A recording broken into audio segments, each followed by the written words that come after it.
gentlemen, we're really excited to have you here. Thank you so much for being allowed to have Chevrolet as our global connected customer team here. My name is Patrick Hernandez. Obviously, I've met quite a few of you. It's been a few months since I moved to Miami, and it's been fantastic. I've been really enjoying, one, the weather, especially over the winter, but two, just being able to interact with many of you and continue to move forward. So, just to get things started, please continue with your meal. I'd like to introduce John McFarland, who's the Director of Marketing and Global Innovation for the Global Connected Customer team. Really excited to have him down here. He's actually going to be continuing on after this, but just a little bit of items for the show flow. There's one, again, we'll continue to eat. If you're looking for Wi-Fi, the Wi-Fi in this space is called Mothership. And the password is Miami Ad School, all lowercase, all one word. So Mothership, Miami Ad School, all one word, all lowercase. After lunch, we'll actually have Brian, Darian, and Madeline here to do demos in each of these vehicles. We have the Spark here in the back that has Apple CarPlay and Android Auto. We have the Corvette that has Apple CarPlay.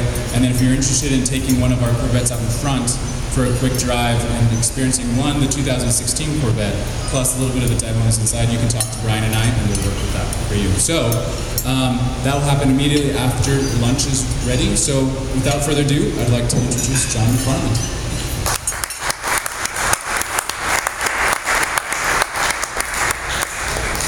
All right, hello everyone. Can everyone hear me okay? Volume sound good? Okay, good. First, thanks for having me. It's a real honor to be here. And I love being the guy that's literally between you and driving 2016 Corvettes. Really, I don't know that I could have been set up any better than that. So to that point, I will go quickly so we can get out and one, experience the technology that we're going to be talking about a little bit, and also experience the vehicles. First and foremost, a real quick introduction about who I am and also what our organization does. I'm John McFarland. I've been with General Motors about 5 years, and I have what I think is one of the coolest jobs in the company. I really get to play with electronics and cars all day. And so being a car fanatic and a tech geek, it really works out really well for me. But our group in Global Connected Customer Experience, we all roll up under Alicia Bowler-Davis, who is our Senior Vice President. Our mission, the easiest way to really articulate it, is to really help define and create the future of connected vehicles and connected experiences in our industry. And so if you think about the convergence of customer experience and what's enabled by the technologies and platforms we put into our vehicles, that's what our team is uniquely charged to do and to work on.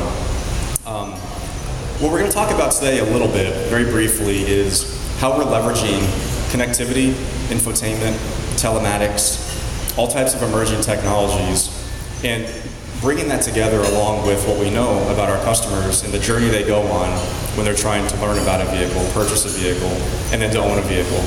I think if you go back in history a long time ago, a lot of times we were very focused on this upfront piece in this journey map. We were very focused on ensuring that people were educated about the car and then they bought the car and came back for service, and that when something, for lack of a better term, maybe went wrong or they were ready to come in and buy another car, they would come back and engage with us again. I think what we really identify as an industry now, and I think that we're leading the way at General Motors, is a big focus on not only once they bought the vehicle, but also how we onboard them. If you think about a lot of what we're going to talk about today is new technology, things that people haven't had before, a 4G connected car, Android Auto and Apple CarPlay. These are all pretty new, fast-moving technologies, and when people buy a vehicle, we need to be sure that they, one, understand what their car comes with, know how to use it, and know what's really going to resonate and be the most relevant. So a big focus on the onboarding experience. We also get into a focus on usage, ensuring that our customers are getting the most out of the vehicle, not only when they buy it, but what I think is even the most exciting is that as they continue to own the vehicle, and they own it for 6 months, 12, 18, all the way into 5 to 6 years of ownership, that they continue to have new experiences. They continue to get new features added to the car long after purchase. This is the idea of enhancing the ownership and usage experience. When you buy it, it's great. It continues to get better and better and better over time. And that's something that our group is really focused on. And we're going to go through a couple of examples on what we mean by that.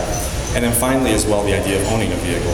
How can we make owning a General Motors, a Chevrolet, the absolute easiest and best experience that you can think of, and continue, again, sorry, I feel like I'm blocking half the presentation. continue to add new capabilities to make it easier to keep your car running at top shape the longer you own your vehicle. And we think that technology and connectivity are big enablers of that, and so we're going to talk a little bit about that as well. We also, as we think about some of the ideas around learning, if you go up into the very front of that journey map that we talked about, the way that people learn and engage with our brands is changing as well. And even taking small steps, and some of this it seems relatively obvious, but it took us a while to get here. Consolidating and changing the way that we engage with our customers through social media. Having a global center of expertise where now, as a company, we can monitor and track and understand anytime a customer is having a problem, any type of question that they have, and we can respond immediately. And so what we've done with social is we've migrated a little bit from, it's absolutely a communications channel where we can engage with customers and for lack of a better term, use it for marketing and for building awareness, but it's also a big channel for us for customer care. It's a big channel for us for, frankly, sales. If we see someone that's interested, that's asking a question, immediately someone from our central social team can come in and help to facilitate that and get them in touch with the right person at the dealer. And so moving social away from strictly a marketing conversation into an overall ownership experience conversation is something that we've been really moving against. Have you all seen this Batman, Bat Dad Blake on social? Has anyone seen this? It's hilarious if you haven't seen it. I actually was exposed to it 2 days ago for the first time, but the whole idea here is that you can also be much more rapid and join conversations very quickly. And so this is someone that to play pranks on his wife and kids, basically pretends to be Batman everywhere he goes. And so, Chevrolet became part of the conversation. We were able to be a part of that cultural moment instantaneously. So the idea of building the brand through it is still there. But if you think about the way that we leverage social throughout that entire ownership cycle, throughout that entire learn, buy, all the way down into use and own, is really how we're trying to redefine and organize the way that we go to market through social.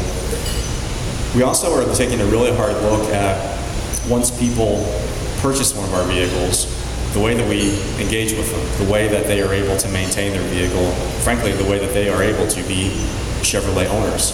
Historically, we would have several different places that people would have to go to learn about their vehicle or to manage it, and that's inefficient, right? If you were financing through a company here, if you had an OnStar account, a Sirius XM account, a Chevrolet owner's account, relationship, no matter where it was, we were asking people to go to 4 or 5, sometimes 6 different places in order to learn about their vehicle, to manage it, and to really understand it.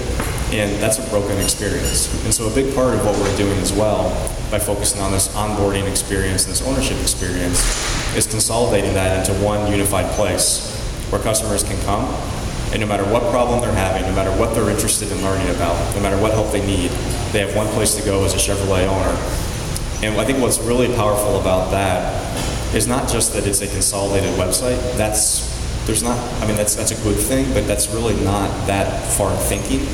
What's really interesting, though, is when we combine this with an entire fleet of 4G LTE connected cars, where now when you're on this website, you can get status of your vehicle instantaneously because you have a two-way connection to your car. So as we think about changing the way that experiences are built, what you're going to see me talk about today are a series of enablers. By itself, an ownership website, an ownership experience is interesting and a great thing. But when you combine that with a connected vehicle that is then able to interface with key systems in the car, suddenly you have an ability to reinvent the way that we engage and interact with our customers. And it's really exciting as we think about the post-purchase loyalty and the post-purchase experiences that we build. This isn't entirely new, though, for our company. If you think about am I familiar with OnStar in the room? Hands? Nobody. Wow. Okay, there we go. Starting to get a little nervous. We launched OnStar about 19 years ago. We launched initially on Cadillac, and it was the first connected car, if you will. Connected car is a big topic now. We've been in the business for about 19 years. Now, OnStar was laser focused on emergency and safety services, but what that did for us was it did open up a two-way communication with customers where we could help them, we could assist them, we could continue to evolve the ownership experience over time. And so we have some experience doing this, about 19 years worth. Now, the business model is changing, expectations are changing, and frankly, the competitive environment is changing.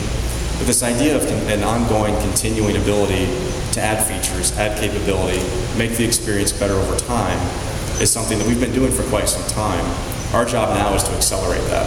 And you're going to see me talk about a few ways that we believe that we're doing that and leveraging the experience we have for 19 years of doing this, but really accelerating it and making it much, much more aggressive and really bringing together that overall experience. Around the world, we have 7 million OnStar customers. If you look at some of the numbers up here, I think they're just absolutely staggering. 2 calls every second, 185,000 per day. That's 185,000 times every day that we're able to engage with our customers and make their ownership of a Chevrolet a little bit better or a little bit worse if we don't do it right. And so it's a unique opportunity and something that I take personally very, very seriously, especially when you get here. This idea of 100,000 emergency responses every month. OnStar has been around for quite some time, and it's easy to think about it as, I don't want to say old technology, but nothing new. 100,000 times a month, our owners are crying out for help, and we're able to help them. I take some pride in that, and I think it's exciting. This is one of my favorite stats as well. In June, we had 125 what we call Good Samaritans here in Florida. And a Good Samaritan is very simply someone that drives one of our vehicles that sees that someone else needs help. Not me, I'm not in an emergency, someone else needs something. And I hit the button and I ask for help for someone else. I love that. I think that's just an amazing thing and something that I would love to see more of. But again, this idea of enabling services, enabling capability, even after the vehicle's been purchased, is a theme that you're going to see us continue to expand upon. 7 million customers around the world that we have the ability to engage with. And looking a little bit more at some of the stats and data, since we founded it 19 years ago, 1 billion interactions. It's a lot. A lot of times that people have engaged with us. 5.5 million times that somebody has needed emergency services that we've been able to help. What are some of the other real fun ones in here? The 3.9 million times we've delivered roadside assistance when someone needed it. 29,000 stolen vehicle assists. It's a lot of stolen vehicles, and a lot of times we've been able to help recover those. And I'm going to talk about some innovation that we're doing in that area here in a few minutes to make that even better. 11.8 million doors unlocked with a smartphone, and I personally have about 1,000. I think I'm probably 500,000 of those myself, to be honest with you. And I think the other one I wanted to mention as well is the 290 million vehicle diagnostics delivered. Okay, the ability to ping help through OnStar, through the connected car, and understand the status of your vehicle, right? Do I need an oil change? Is there something wrong with the engine? My check engine light is on. What's wrong? What do I need to do? And I want to focus on that one because what you're going to see in a lot of these areas, stolen vehicle diagnostics, is us push and drive new innovation in those areas. That's going to continue to happen and continue to come, even for people that have already purchased their car. So this idea of really focusing on that ownership and usage state of the journey map is something that we're really focused on. I'm actually going to skip, we had a radio or an audio example I'm actually going to skip over. But as I mentioned, as you think about the stolen vehicle assistance, for people that aren't familiar, it's kind of what it sounds like. I go back and try to find my car and it's not there anymore. Happens, unfortunately, more often than you would like. The ability, and what I described just then, really is kind of a passive approach. I come out to get into my car and it's gone. And so it's already gone. I pick up the phone, I call OnStar for help, and they can help pinpoint the GPS location of it, get the local police involved. They can actually slow down the vehicle when the police has it in their sights and recover the vehicle. What's wrong with that experience, though, is that it's very passive. It requires me to come and discover that my car has been taken. What if I'm out of town? What if I am working all day and come out and it's been gone for 8 hours? So what we're introducing in order to make that service even better is this idea of theft alarm notifications. Again, this is all enabled by having that connectivity to the car, which is when your car alarm goes off, when somebody is tampering with your vehicle, you're notified immediately. The way you're choosing. So if somebody comes up and your car alarm goes off, you get a text message instantly that says your car alarm is going off. You can immediately react and call OnStar, have them disable the engine so it can't be taken. or immediately locate the GPS location and send the police instantaneously. And so this idea of moving from theft recovery into immediate response to hopefully prevent the car from even being taken is a way that we're trying to enhance ownership experiences even after purchase.